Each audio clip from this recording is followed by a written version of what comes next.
Kumusta kayo mga masugid nating taga-subaybay dito sa Pinoy True Horror Stories. Ngayong gabi, pagkikwentuhan natin ang isang liham na ipinadala ng ating taga-subaybay na walang iba kundi si Rico. Ito ay tungkol sa isang kababalaghan, katatakutan at isang karanasan sa Jollibee. Ito na mga katropa. Dear Tito Jun ng Pinoy True Horror Story. Tawagin nyo na lang po akong Rico. Noong taong 2018, bago magpandemya, natanggap ako bilang service crew sa isang sikat na branch ng Jollibee sa isang lungsod sa lalawigan ng Laguna. Masaya ako noon kasi pangarap kong makatulong sa mga magulang. Pero hindi ko akalain na ang bida ang saya na tagline ay mapapalitan pala ng bida sa takot, kilabot sa buhay ko. Ang kwentong ibabahagi ko sa inyo ay hindi biro. Hanggang ngayon, kapag nakakakita ako ng pulang mascot, nanlalamig ang buong katawan. At eto ang aking karanasan sa loob ng Jollibee night shift. Tito Jun, pangatlong buwan ko pa lang sa trabaho. Dahil bago pa lang, madalas akong naka-assign sa closing. Ibig sabihin, kami ang huling umaalis sa branch, bandang alas 2 o alas 3 ng madaling araw. Kasi kami yung mga naglilinis at nag-aayos pa ng tindahan para at least pagdating ng mga customer sa umaga, malinis at maayos na ito. Isang gabi, Tito Jun, medyo napakatumal ng benta. Ang manager namin na si Ma'am Tess ay nasa opisina sa itaas. Dalawa lang kami sa baba ng katrabaho kong si Jomar. Habang naglilinis kami ng dining area, napansin kong sobrang lamig. Hindi yung lamig na aircon. Kasi sanay naman ako sa lamig na katulad nun. Pero ang naranasan kong lamig ay kakaibang lamig. Yung lamig na parang may umiihip sa iyong batok. Sabi ni Jomar, Rico, huwag titingin. Huwag kang titingin sa salamin ng drive-thru. Tinanong ko siya kung bakit. Sabi niya, basta, huwag kang titingin dyan. Huwag kang titingin. May nakita silang bata dyan na walang muka. Naku, kinilabutan agad ako doon. Pero sa isang banda, para akong natatawa sa sinabi niya. Sabi ko, naisip ko tuloy, na pre, pakagutom ka lang. Sa loob-loob ko lang yon mga katropa.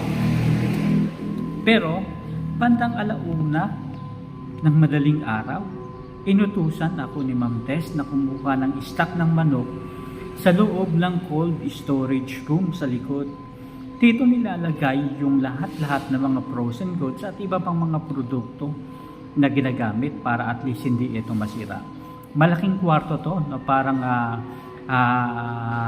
kwarto na maraming mga lalagyan at medyo parang mausok sa loob dahil nga sa sobrang lamig. Ang storage room na ito ay nasa bandang dulo ng isang makitid na hallway. Kaya kung hindi ka sanay dito, medyo parang nakakatakot kasi nga sa bandang dulo pa ito. At kapag binuksan ang freezer na ito, ang storage na ito, ay lalabas yung parang usok. Katabi ng stock room na ito ay ang lumang gamit at ang mga lumang mascot costume. Dito kasi yung bodega ng tindahan kung saan tinatambak yung ibang mga gamit na hindi na ginagamit sa trabaho. Pagbukas ko ng pinto, sinalubong ako ng isang napakakapal na hamog ng lamig na may parang usok na kasama. Kinuha ko ang mga tray pero bago ko maisara ang pinto, narinig ko ang isang tunog. Tunog na parang sapatos na naglalakad sa basang sahig. Akala ko, si Jomar na yun. Kaya sumigaw ako. Pre, huwag mo akong takutin. Pero wala namang sumagot.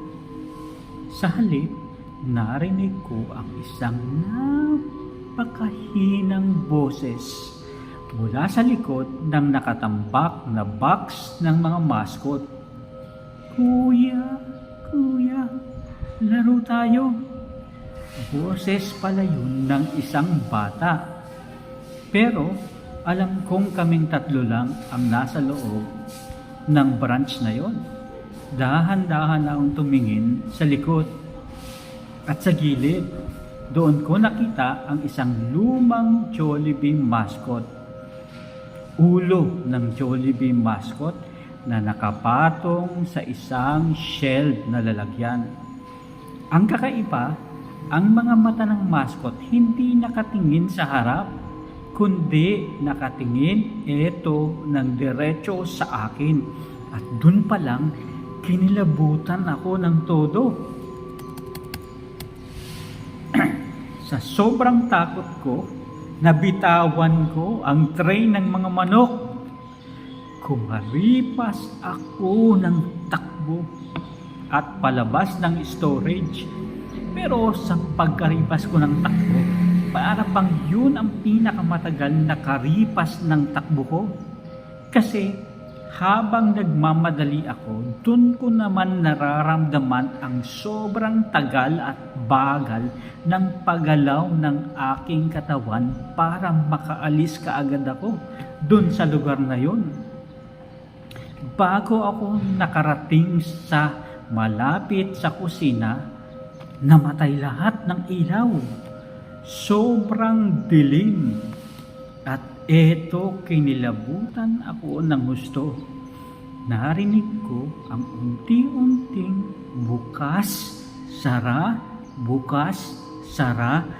ng pinto ng industrial freezer na hindi ko lubos maisip bakit nasa likod ko. Bang! At kasunod nun, ang tunog ng isang bagay na napakabigat na parang kinakaladkad sa sahig. Gumamit ako ng flashlight ng cellphone ko. Pag-ilaw sa hallway, dun ko nakita ang mascot costume na nakita ko kanina dun sa mga shelves na para bang animoy titig na titig sa akin. Ngayon ay nakatayo na sa dulo ng hallway, pero wala namang ibang tao na nandun sa loob. Nakalaylay ang mga kamay nito at ang ulo ay nakatagilid ng 90 degrees. Ang pinaka nakakatakot pa, may lumalabas na itim na likido sa mga mata nito. Sumigaw ako, "Tulong! Tulong! Tulong!" Biglang bumukas ang ilaw. Doon ko na nakita si Jomar at Ma'am Tess. Nakita nila akong nakasalampak sa sahig, nanginginig, na sobrang takot at namumutla. Ang mascot! Nakabalik na pala sa shelves. Pero ang pwesto nito ay sobrang ibang-iba sa dati. Kinabukasan, nag-resign agad ako. Nalaman ko lang sa mga dating katrabaho na ang branch pala ngayon at itinayo pala sa dating site ng isang nasunog na bahay noong 80s, kung saan may mga batang namatay habang yakap-yakap ang paborito nilang manika. Kaya mga kahoro, kapag kumain kayo sa Jollibee ng hating gabi, pansinin ninyo ang mga sulok. Baka ang mascot na nakikita nyo ay hindi lang basta costume. Baka eto na yung mascot na nakita ko rin noong nagtatrabaho pa ako dito. Sa mga katropa, salamat sa pakikinig ngayong gabi sa kwento ni Rico. At ito ang Pinoy True Horror Story. Bida ang saya hanggang sa muli, mga katropa. Meron ba kayong kwento na nakakatakot, mga karanasan sa inyong pinagtatrabahuhan? I-send nyo lang ang inyong mga kwento dito sa aming email at description sa baba. Ayan, huwag kalimutang i-like, share at mag-subscribe na rin para sa mas maraming kwento na magpapatayo sa inyong balahibo. Mag-ingat kayo sa lilim, mga katropa. Hanggang sa muli, ito ang Pinoy True Horror Stories. Paalam.